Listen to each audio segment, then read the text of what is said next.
여러분 안녕하세요. 이성애 교수입니다. 홍민복음 세상을 깨우는 말씀을 통해 하나님의 말씀을 삶에 적용하여서 살아가는 풍성한 지혜를 얻게 되는 시간이 되기를 정말 소원합니다. 그래서 오늘 귀한 분들이 패널로 참석해 주셨습니다. 감사합니다. 모두 반갑습니다. 안녕하세요. 반갑습니다. 오랜만에 너무 오랜만이에요. 안녕하세요. 네, 정말 오시느라고 그 말씀 가운데 사마음으로 다가와 주셔서 감사합니다. 오늘은 욥기서 38장과 39장을 할 거예요. 여기서 주제는 내게 묻는 것을 대답할지니라 라고 하는 보니까 하나님의 음성이 들리는 것 같습니다. 우리가 뒤돌아서면 잊어버리는 저이기 때문에 지난 시간에 우리가 뭘 했는지 살짝 살펴보고 갔으면 합니다. 하나님이 새 친구가 얘기를 하다가 이제는 입을 닫기 시작했어요. 빌닷은 얘기하고 소발은 아예 얘기를 하지도 않습니다. 그 다음에 나타난 이가 있었으니 엘리후라는 사람이 조언을 했어요. 그 조언이 뭐냐면 진실한 내 말을 들어라, 대답하라 라고 얘기하면서 경고와 징계의 하나님이시다. 그리고 또한 회복과 용서의 하나님이시다 라는 것을 얘기했어요. 그리고 하나님은 어떤 분이시냐면 통치하시는데 정의로 다스리고 또한 감찰하시고 심판하시는 하나님이셔 라고 욥에게 얘기를 하죠. 교리적으로 딱 맞는 얘기를 하며 사실은 새 친구들이 했던 말이 틀렸어 라고 왜 욥을 이렇게 돌아오게 못했느냐라고 하면서 자신이 하는 말은 또 새 친구 한 말과 동일한 전통과 지혜에 따라서 했던 말들을 하였습니다.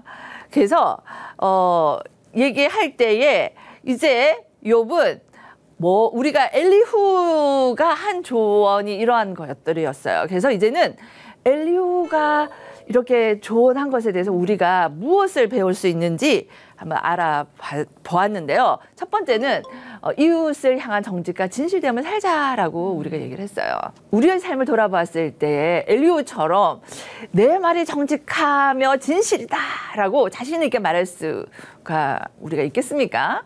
하나님께서는 정직한 입술을 사랑하시죠. 정직한 입술은 정직한 마음과 진실된 삶을 통해서 나오게 됩니다. 그리고 두 번째로는 우리보다 크신 하나님을 인정하는 삶을 살자는 것을 엘리후의 조언을 통해서 알 수 있는 것은 우리의 계획과 생각, 판단, 결정이 최선이고 최상이라고 생각할 수가 있죠. 엘리후도 그러했습니다. 그런데 하나님은요, 인생과 비교의 대상이 절대 아닙니다. 그러기 위해서 몇 가지가 있는데요. 첫 번째는 우리에게 다가오시는 하나님입니다. 하나님께서는 다양한 방법으로 우리에게 다가오신다. 성경을 통해서, 말씀을 통해서 마음의 감동을 주기도 하시고 꿈이나 환상, 다른 사람이나 사건이나 환경을 통해서도 그의 뜻이나 계획을 나타내시기도 합니다. 한 번에 나타내기도 하지만 그것이 끝나지 않고 여러 차례 그 뜻을 보여주시기도 하시고 세밀한 손길로 음성의 귀를 우리에게 기울이시는 하나님과 우리는 지속적으로 소통하는 성도의 삶을 살아야 될 것 같습니다. 세 번째로는 하나님의 형상을 드러내는 삶을 살자고 같이 나누었어요. 특히 정의로 다스리시는 하나님이세요. 그 말은 감찰하고 심판하시는 하나님이신데 중보함으로 동일하신 하나님께서 일하시도록 합시다. 모두에게 동일하신 하나님이신 거예요. 나에게 미워해서 이런 고난을 주고 나를 사랑해서 복을 많이 주고 그런 하나님이 아니십니다. 하나님께서는 하나님의 형상을 우리 모두에게 드러내셨고 그것을 우리로 하여금 삶 가운데 드러내기를 원하십니다. 자, 그렇다면 이제 38장을 보는데 38장, 39장을 오늘 보는데요. 하나님은 언제까지 말씀하신 줄 아세요? 38, 39, 40, 41, 42장 6절까지. 이제 드디어 네. 하나님이 할 말이 제법 있으시죠? 네. 그렇죠? 네, 여호와와 욥과의 대화입니다. 뭘 얘기하냐면 이 구조가 참 재밌는데요. 처음에 하나님이 무생물에 대해서 얘기해요. 먼저는 땅에 대해서 얘기합니다. 땅에 있는 땅과 땅에 있는 거, 바다, 새벽, 바다의 깊음 이런 것에 대해서 하나님은 얘기를 하세요. 그리고 욥에게 그 다음에 하늘에 있는 걸 얘기하고 난 다음에 하늘에서 특히 보이지 않는 거 있죠. 대기. 대기 속에는 뭐가 있어요? 그렇죠. 공기. 그리고 또 구름. 그죠? 여기 나오죠. 눈도 있고 우박도 있고. 그 다음에 비, 이슬, 얼음, 안개. 그거 다 내가 만들었다. 대단하십니다. 의 권위를 딱 드러내시는군요. 이런. 이 맞아요. 모범생 오늘 다 이 패널들이 오셨습니다. 하나님에 대해서 제대로 아는 성도들이십니다. 그리고 두 번째로는 은하계도 얘기를 하세요. 그리고 하늘도 통치한다고 하나님이 얘기를 하세요. 이제 하늘에 대해서 얘기를 했잖아요. 땅도 얘기했고 하늘에 대해서 얘기하고 이제 무생물 보이지 않는 거잖아요. 얼음, 눈, 뭐 이거는 생명력이 있는 건 아니잖아요. 그 다음에 두 번째로는요. 하나님이 38장과 39장을 통해서 이제는 동물을 등장시키세요. 이제 땅에 있는 생물들에 대해서 욥에게 얘기를 하세요. 그 자세한 내용은 뭔지는 우리가 살펴볼게요. 그리고 난 다음에 다시 한번 욥에게 도전하세요. 여호와 논쟁하는 자여 대답하라. 지금 욥에게 얘기를 하시는 거예요. 그래서 욥이 첫 번째로 대답을 합니다. 그 대답은 기대하시라. 개봉박들. 그 다음에 두 번째로 하나님이 얘기하세요. 또다시 묻는 것에 대답하라. 그게 그래서 학자들조차도 하나님이 욥에게 답하지 않고 나의 고난이 어디서부터 왔고 나는 의로운 자인 걸 좀 증명해 주십시오라고 재판해 주세요. 라고 판결해 주세요라고 얘기를 했었거든요. 그런데 하나님이 이러니 하나님은 욥에게 동문서답하신다라고 얘기까지도 합니다. 그리고요 하나님이 또 생물 두 개를 얘기를 하십니다. 저 이름이 어렵죠. 베헤못과 리워 야단이라는 전설 속에 나오는 말하자면 이 세상에서 하나님이 만든 것 중에서 가장 힘이 세고 좀 혼돈과 상관되어져 있는 힘센 말하자면 뭐 우리는 배울 때 이랬어요. 어렸을 때 베헤못은 하마와 같고 리워 야단은 악어와 같고 뭐 땅과 바다에서 가장 힘센 것에 대표되는 생물을 하나님이 들어서 욥에게 제시하십니다. 그것이 41장까지이고 그다음에 거기에 대해서 욥이 대답을 하죠. 그래서 하나님에 대해서 욥이 어떻게 알았는지가 나오고 내가 누구인지도 얘기를 해요. 본인이.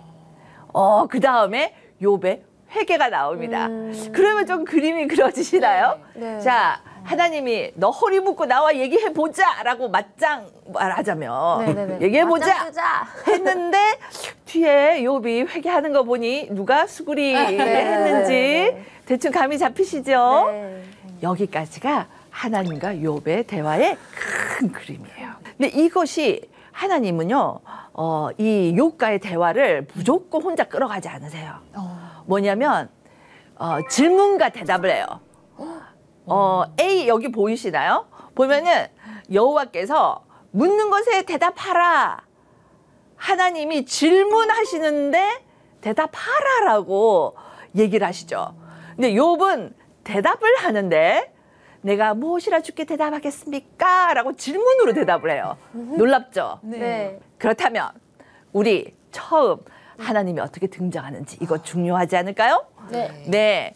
이것을 김진님께서 한번 읽어봐 주시겠습니까? 네. 그때 여호와께서 폭풍우 가운데서 욥에게 말씀하여 이르시되 무지한 말로 생각을 어둡게 하는 자가 누구냐?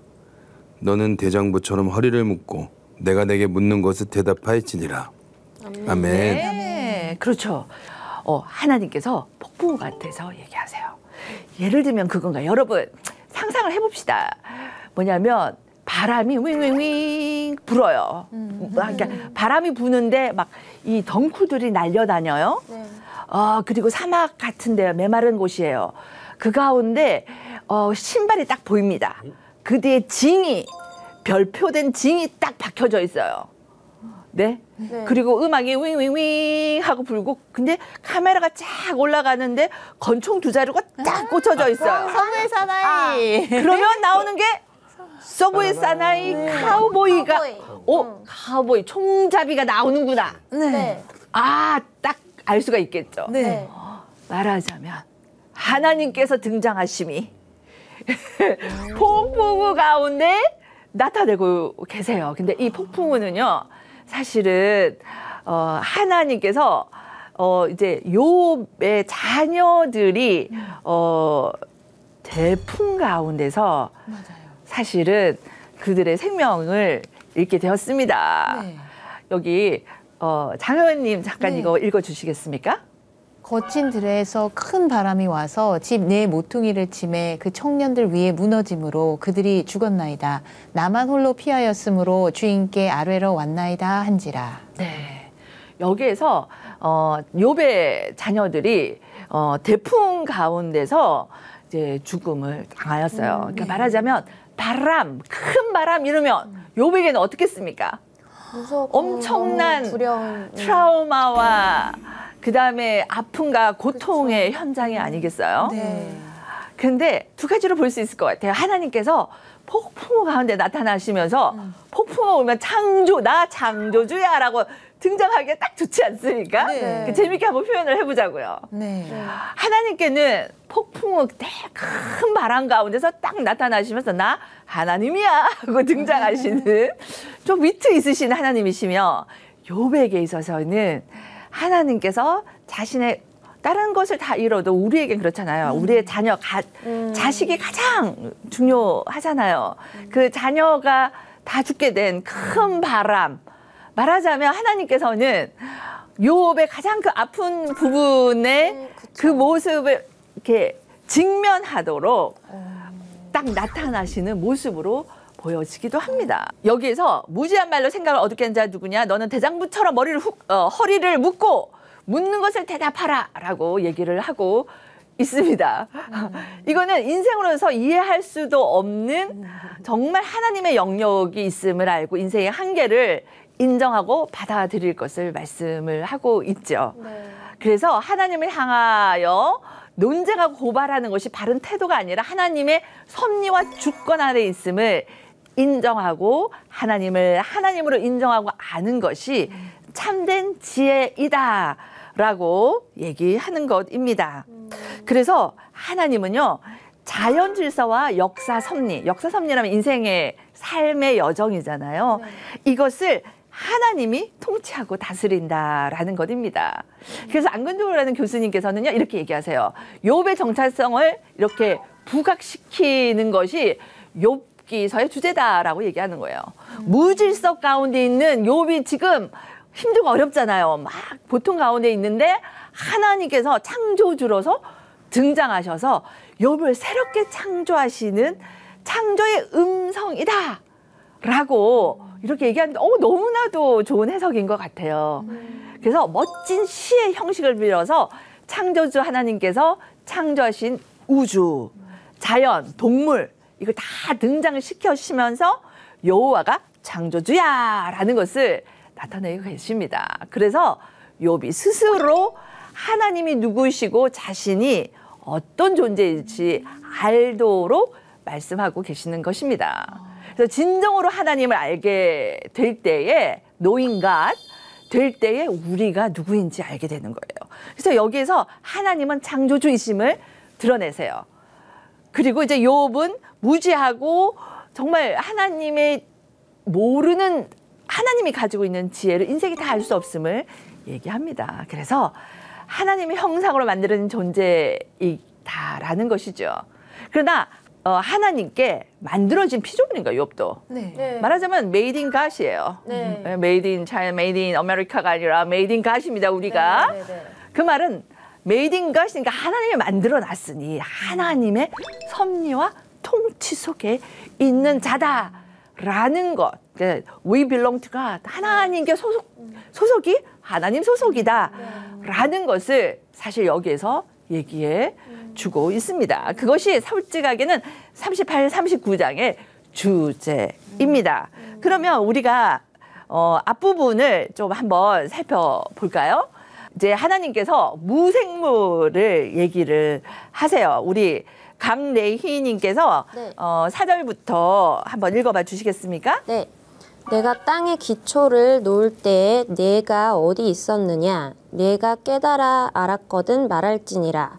누가 그것의 도량법을 정하였는지, 누가 그 줄을 그것의 위에 띄었는지 내가 아느냐? 그것의 주추는 무엇 위에 세웠으며 그 모퉁이 돌을 누가 놓았느냐? 그때에 새벽 별들이 기뻐 노래하며 하나님의 아들들이 다 기뻐 소리를 질렀느니라. 바다가 그 모태에서 터져 나올 때에 문으로 그것을 가둔 자가 누구냐? 그때에 내가 구름으로 그 옷을 만들고 흑암으로 그 강보를 만들고 한계를 정하여 문빗장을 지르고 이르기를 내가 여기까지 오고 더 넘어가지 못하리니 내 높은 파도가 여기서 그칠지니라 하였노라. 아멘. 네. 자, 거기서 냐가 보이십니까? 네. 네. 네. 말하자면 하나님께서 창조가 이루어질 때 너 있었느냐라고 하는 거예요. 세계가 만들어짐에 대해서 묻고 계십니다. 그래서 하나님과 욥의 차이를 얘기해 주고 있어요. 그중에서 이제 무생물이면 땅에 대해서 뭐라고 얘기했는지 우리 장혜원님 이거 좀 길지만 한번 읽어봐 주시겠습니까? 네가 너의 날에 아침에게 명령하였느냐 새벽에게 그 자리를 일러주었느냐 그것으로 땅끝을 붙잡고 악한 자들을 그 땅에서 떨쳐버린 일이 있었느냐 땅이 변하여 지늘게 인친 것 같이 되었고 그들은 옷같이 나타나되 악인에게는 그 빛이 차단되고 그들의 높이 든 팔이 꺾이느니라.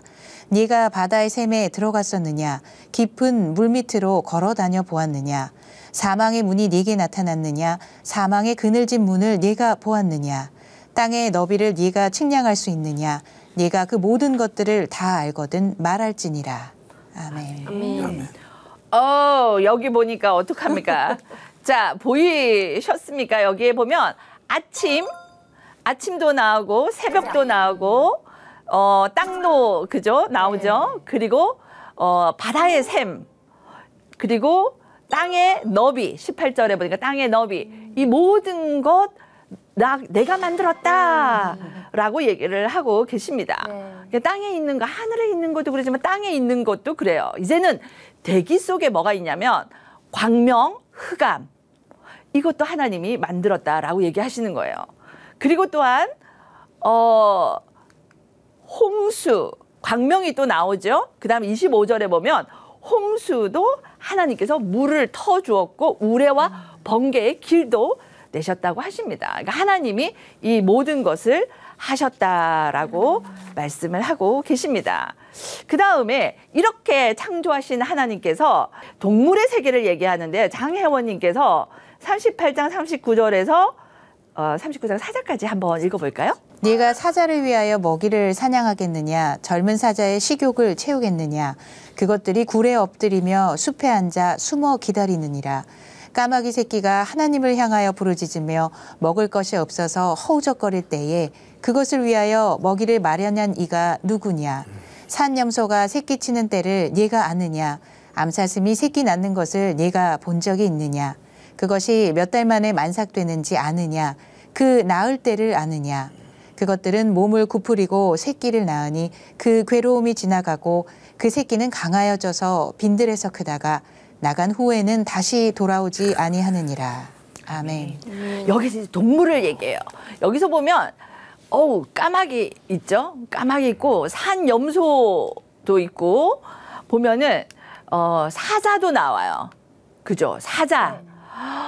이 사자와 산염소 그러니까 아기를 낳은 암, 사슴 이 모든 것이 사람의 통제 안에 있지를 못합니다. 그 다음에 계속해서 보면 들나귀 있죠. 7절에 들나귀가 있고 그 다음에 들소가 나옵니다. 9절에 보면. 그리고 타조가 나와요. 13절에 보면 타조가 나와요. 이 모든 것은 여러분 들나귀, 들소, 타조 나오죠. 까마귀 나오죠. 우리가 어떻게 할 수 있는 건가요? 아니요. 아니에요. 집에서 기르는 소도 아니고 그리고 집에서 기르는 나귀도 아닌 거예요. 들나귀, 들소, 타조를 얘기하면 무엇을 얘기하냐면 사람이 컨트롤할 수 없는 것에 대해서 하나님이 얘기하고 계시는 것입니다. 그래서 하나님께서는 인간이 다스릴 수 있는 이 동물의 세계도 우리가 다스릴 수가 없는 것이다라는 것을 얘기해 주세요. 이것을 누가 만들었다? 나 하나님이 만들었어를 얘기하고 있습니다. 자, 질문 잠깐 들어갈게요. 왜 하나님은 이렇게 욥에게 얘기를 하실까요? 겸손하라고. 겸손하라고. 조금 더 얘기하자면 겸손하라고 또 뭔가 위로하시려고? 아, 위로? 어떻게 위로가 될까요? 그러니까 욥은 자기 고난만 계속 집중하고 있잖아요. 근데 하나님의 그 영역의 그 놀라움, 그 범위의 큼, 이런 것들, 권위의 그 엄청남, 그런 것들을 자꾸 하나님의 정체성을 드러내심으로써 내가 고민했던 그거에 너무 집중하지 않고 하나님을 바라보게 하시는 건 아닐까. 그러니까 아주 좋은 답이죠. 크신 하나님을 볼 때 이 나의 문제가 어떤 것인지 알 수 있도록 그렇게 얘기하고, 강래희님은 어떤 것 같아요? 그 아까 왜 하나님이 등장하실 때 폭풍우 속에 등장하셨잖아요. 그리고 욥은 그 자식들이 좀 이제 죽었을 적에 그 트라우마가 있잖아요. 약간 제가 생각했던 것은 그 트라우마 속에서 굳이 폭풍우 속에 하나님이 등장하신 것은 정말 내가 힘든 그 트라우마 속에서도 하나님이 임재하시고 내가 너를 혼자 두지 않고 같이 있다. 함께 있다. 네. 정말 외로웠을 적에. 그거다 안다라고 좀 얘기하시는 것 같죠, 등장이. 그죠? 딴 것도 아니고 빛 가운데 쫙 내려오시거나 이것도 아니고. 한번 하나님이 이제 욥에게 대답하신 특징, 사실은 41장까지 나타나는 건데 먼저 한번 얘기를 해볼게요. 첫 번째는요, 우리가 어려움 속에 있어도 세상을 창조하시는 하나님은 다 아십니다. 그죠? 네, 다 알고 그렇죠. 있는 거. 그 트라우마든 뭐 이런 거 다 안다. 그 두 번째로는 욥을 만나주신 하나님은 우리를 창세기 1장으로 인도하세요. 네. 그렇죠. 보니까 하나님 천지, 하늘과 땅과 이 모든 거 다 만들었는데 사람 만드는 것만 얘기 안 하는 거예요. 네. 그렇지만 뭐예요? 하나님이 그 천지 만물을 만드심으로 우리를 창세기 1장으로 다시 가서 우리의 본질이 무엇인지를 돌아보게 하나님께서는 얘기를 하세요. 그리고 세 번째로는요, 여호와의 말씀 중에 우주와 하늘과 땅의 세계에 있는 피조물들에 대한 언급은 있으나 자연 섭리만을 말씀하셔서 우리가 누구인지를 분명하게 얘기하고 있습니다. 그러니까 자연은 하나님이 만들었는데, 네 번째 볼까요?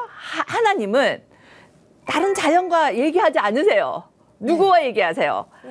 우리 사람과만 대화를 하세요. 그러니까 욥이 하나님의 대화의 상대인 거예요. 네. 지금 하나님은 너와 내가 만날 수 있는 상대야 라는 것을 욥에게 얘기해주고 계십니다.